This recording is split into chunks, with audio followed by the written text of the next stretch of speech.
1.5 लाख वोटों से मोदी जीतते हैं, वो भी ईवीएम चोरी करके जीतते हैं। ईवीएम से इस बार भी इन्होंने अपनी सरकार बनाई है। नीट का जो विद्यार्थियों का अभी हमें कल भी ये पता लगा कि 18 से 19 बच्चे जो है आत्महत्या कर लिए हैं। 4 तारीख को रिजल्ट आना था एनडीए का, लेकिन उसी प्रकरण में बच्चों का नीट का भी आ गया पेपर का। बहुत जल्द इस नीट की परीक्षा जो लीक हुई है और उत्तर प्रदेश में जो परीक्षा लीक हुई है उसके विषय में राहुल गांधी संसद में बोलने का काम करेंगे। नमस्कार, मैं ब्यूटी गिरी और आप देख रहे हैं नेशनल दस्तक। आज कांग्रेस की बैठक हो रही है, कांग्रेस कार्यकारिणी की बैठक, जिसमें तमाम बड़े फैसले लिए जाएंगे। हमारे साथ कुलदीप यादव मौजूद है। क्या कुछ बैठक में क्या क्या मुद्दे हैं जिन पर बातें हो रही हैं, क्या कुछ आप लोगों की कार्यकर्ताओं की जो है उम्मीदें हैं, इस बैठक से क्या कुछ निकल कर आएंगी? पहले तो ब्यूटी गिरी जी आपको तहे दिल से धन्यवाद। आप जनता की आवाज़ को उठाते हैं और आज का ये बैठक हमारा है, कांग्रेस के सभी सीनियर लीडर आए हुए हैं और इंडिया अलायंस के विपक्ष के भी जो राष्ट्रीय अध्यक्ष है उनका भी यही मानना है कि विपक्ष में राहुल गांधी जी को बैठना चाहिए और 140 करोड़ जनता की आवाज़ जिस मजबूती से राहुल गांधी जी उठा सकते हैं और भारतीय जनता पार्टी से प्रश्न कर सकते हैं, विपक्ष में और कोई नेता है नहीं। सोनिया गांधी के लिए भी दो चीज़ें चल रही है, या तो राहुल गांधी या सोनिया गांधी, फिर इसमें जो है कन्फ्यूजन बढ़ रही है।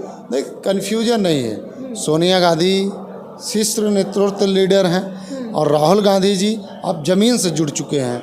राहुल गांधी जी आप देखिए मणिपुर से मुंबई और कन्याकुमारी से कश्मीर का यात्रा और उसके बाद चुनाव में एक बहुत बड़ा मार्जिन इनको मिला। देश की जनता इनको स्वीकारा है और देश की जनता ये जानती है कि राहुल गांधी मजबूती से संसद के अंदर आवाज़ को उठाएंगे। आपको थोड़ा सा काटना चाहूँगी, आप कह रहे जनता से जुड़ गए हैं, ज़मीनी नेता बन चुके हैं, लेकिन राहुल गांधी सिर्फ उन्हीं मुद्दों पर अटके हुए हैं जिसमें अडानी अंबानी का नाम आता है। स्टॉक मार्केट की बात करेंगे, मोदी की बात करेंगे, तमाम बातें करेंगे, नीट घोटाले पर कुछ बोल ही नहीं रहे हैं। लोग उम्मीद करें कि अगर राहुल गांधी बोले तो ये मुद्दा भी बढ़े। नीट का जो विद्यार्थियों का अभी हमें कल भी ये पता लगा कि 18 से 19 बच्चे जो है आत्महत्या कर लिए हैं जो, और इसके लिए अभी बहुत जल्द अभी चुनाव में सब बजे हुए थे। और ये देखिए एक सोची समझी जो है साजिश था भारतीय जनता पार्टी का। 4 तारीख को रिजल्ट आना था एनडीए का, लेकिन उसी प्रकरण में बच्चों का नीट का भी आ गया पेपर का लीक होने की वजह, और कई बच्चे आत्महत्या कर लिए। तो पहले नेशनल दस्तक के सभी दर्शकों से मेरा अनुरोध है कि जो नीट के परीक्षा दिए जो बच्चे हैं उनको आप समझाने का कार्य करें, आत्महत्या ना करें और माँ बाप की आशाओं को मत तोड़ें। लड़ाई गांधी क्यों नहीं बोल रहे इस पर? क्यों अडानी अंबानी की ही बातें होगी, सिर्फ बच्चों की बातें नहीं? बहुत जल्द इस नीट की परीक्षा जो लीक हुई है और उत्तर प्रदेश में जो परीक्षा लीक हुई है उसके विषय में राहुल गांधी संसद में बोलने का काम करेंगे और पूरी मजबूती के साथ विश्वास है हमारे जननायक राहुल गांधी जी आवाज़ उठाने का काम करेंगे। अभी जो है आप लोग कितना भी विरोध किए, तमाम जो है इंडिया गठबंधन ने खूब मजबूती से प्रेजेंट किया, अभी भी आप लोग बहुमत से दूर है और जितनी आपके पूरे इंडिया गठबंधन के आंकड़े आए हैं उतने अकेले भाजपा के ज़्यादा हैं उससे। देखिए ब्यूटी जी, एक चीज़ आपसे बताना चाहते हैं। लोकतंत्र की आप बात करते हैं, हमने संविधान की बात किया, लोकतंत्र को बचाने की बात की, और आप बता रहे हैं सीट 1.5 लाख वोटों से मोदी जीतते हैं, वो भी ईवीएम चोरी करके जीतते हैं। आप मोदी का क्षेत्र बनारस देख लीजिए, पूर्वांचल तो गए नहीं, एक एक वोट कीमती होता है, एक वोट से जीता तो जीत गया है। आप काउंटर सवाल बहुत कर देते, जीत गए ना मोदी जी। देखिए आप काउंटर सवाल बहुत कर देते, थोड़ी सी आपकी तारीफ क्या कर दी है गोदी मीडिया से, थोड़ा सा आप अच्छी हैं इसलिए मैंने तारीफ आपका किया। आप कह रहे 1.5 लाख से जीते, एक वोट से जीतना भी जीतना ही होता है। सुन लीजिए, शिवराज सिंह जी मामा जो हैं वो कितने वोटों से जीते हैं? 8.5 लाख से। तो और सबसे बढ़िया फाइट भारतीय जनता पार्टी मध्य प्रदेश में की है। तो क्या शिवराज सिंह जी को प्रधानमंत्री बना सकते हैं? नहीं बनाएंगे। मोदी जी चोरी करके बनाए हैं और पूर्वांचल की सभी सीट इंडिया जीतने का काम की, और अजय राय पूरी मजबूती से लड़े। और जिस तरीके से अयोध्या हारा है, जहाँ पे प्रभु श्री राम के चरण पड़े हैं 5 जगह, ठीक है, वो पांचों के पांचों इंडिया के हमारे कैंडिडेट जीते हुए। तो इस पे आज भारतीय जनता पार्टी का सांस रुक गया है।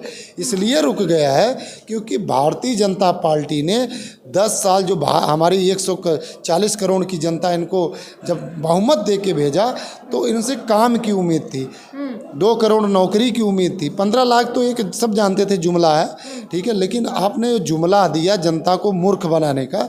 2 करोड़ किसान की आय दोगुनी कर देंगे, बॉर्डर को मजबूत कर देंगे। अरुणाचल में देखिए चाइना कब्जा कर रहा है ना। 56 इंच का सीना किसका था? मोदी जी का था। मणिपुर में नहीं बोले, मेवात पे नहीं बोले। आए दिन बलात्कार हो रहे हैं, आए दिन मर्डर हो रहे हैं, अतीक को मार दिया जाता है। आपके पास बुलडोजर है तो इसका मतलब आप दुरुपयोग नहीं कर सकते हैं ना।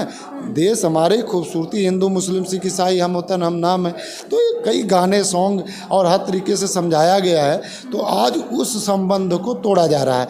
आज भारतीय जनता पार्टी के जो नेता हैं, जो सोशल मीडिया पे बने रहते हैं, व्हाट्सएप के जो विद्वान हैं, वो आज हिंदू को ही गाली दे रहे हैं। तो हिंदू को गाली दे रहे हैं कि अयोध्या के हिंदू नहीं है, नासिक के हिंदू नहीं है, रामेश्वर में हिंदू नहीं है। आप हिंदू को हिंदू गाली दे रहे हैं, ठीक है। अब बोल रहे हैं बाबर का राज हो। धोखेबाजी करेंगे तो इसलिए दे रहे कि कैसी धोखेबाजी है, जिसने राम को लाया है उसी को भगा दिया। अच्छा, राम को मोदी जी ने लाया था, आपको पता है? राम को मोदी जी ने लाया था तो राम ने उनको स्वीकार नहीं किया ना, उनके साथ नहीं जाना चाहते ना उनके साथ आना चाहते हैं। वो इंडिया के साथ। मैं राहुल गांधी जी के आदर्श को, राहुल गांधी जी के व्यवहार में खुद मैं राहुल गांधी में राम को देखता हूँ। राहुल गांधी जी जिस प्रकार से राष्ट्रों का खात्मा किए थे प्रभु श्री राम 14 वर्ष के वनवास करने पे, वैसे ही राहुल गांधी अपनी सदस्यता खोते हैं तो पैदल उतर जाते हैं, उनकी सिक्योरिटी छीन ली जाती है, उनकी ताकत छीन ली जाती है। वो पैदल उतरते हैं और उनको डराया जाता है, तब भी वो जनता के बीच में जाते हैं। और भारतीय जनता पार्टी के ईडी, इनकम टैक्स, तरह तरह के विभागों से वो लड़ते रहे और देश की हर कोने तक गए और सबके दुखों को सुने, सबको गले लगाने का काम किए। हारना जीतना चुनाव का एक अपना है, लेकिन ईवीएम से इस बार भी इन्होंने अपनी सरकार बनाई है। इस बात को आपको मानना पड़ेगा। मैं पूर्वांचल से ही आता हूँ। मोदी जी ने कहा कि ईवीएम का नाम ले लेकर आप लोगों ने सिर्फ बदनाम करने का काम किया है पूरे देश को विदेशों में। आपको बताया 25 तारीख को वोट पड़ा था, ठीक है। 26 तारीख को ईवीएम उत्तर प्रदेश जौनपुर की बात बता रहा हूँ, लोकसभा मछली शहर मुगराबाद शाहपुर से ट्रक भर के ईवीएम खाली ले आया जा रहा था और जिस ईवीएम में वोट पड़े थे उस ईवीएम को लेकर खाली ईवीएम वहाँ रख के अपना वोट देने का काम करते। तो तमाम सवाल के साथ जो है कुलदीप यादव ने अपने जवाब दिए और आपने सुना क्या कुछ उन्होंने कहा। और आपको बता दें कि कांग्रेस कार्यकारिणी की बैठक हुई, अब समाप्त हो चुकी है और अब ये दिलचस्प होगा कि इस मीटिंग में क्या कुछ निकला है, ये जानना बेहद दिलचस्प होगा। इस पूरी बातचीत पर अपनी प्रतिक्रिया ज़रूर दीजिए। नेशनल दस्तक की आपसे गुजारिश है कि अगर इसको बचाना चाहते हैं तो नेशनल दस्तक को सब्सक्राइब करने के लिए रेड कलर के सब्सक्राइब बटन को दबाएं, फिर बेल आइकन की घंटी दबाएं। नेशनल दस्तक को बचाने के लिए बहुत जरूरी है कि हर खबर को शेयर करें, लाइक करें, कमेंट जरूर करें।